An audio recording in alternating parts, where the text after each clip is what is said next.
আপনি কখনোই আপনার স্ত্রীর সাথে খারাপ আচরণ করবেন না। সবসময় একটা কথা মনে রাখবেন, স্ত্রী হচ্ছে গড গিফট, মহান আল্লাহর দেওয়া পৃথিবীর শ্রেষ্ঠ উপহার। আপনার রব তাকে আপনাকে ভালোবেসে এই উপহারটি আপনাকে দিয়েছে।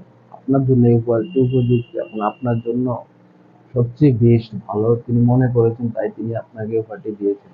তিনি জানেন যে কাকে আপনার জীবনে আসলে কাকে পেলে আপনি অনেক খুশি হবেন, অনেক হ্যাপি থাকবেন।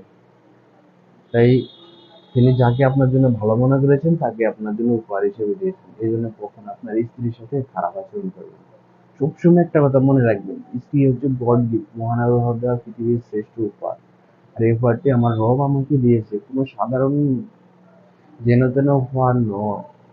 তাই ওকে আল্লাহর জন্য ভালোবাসবেন, সবসময় তাকে যত্ন করবেন, তার প্রতি খেয়াল রাখবেন, তার সব দিকে খেয়াল রাখবেন, তাকে কখনো অবহেলা অবযত্নে রাখবেন না।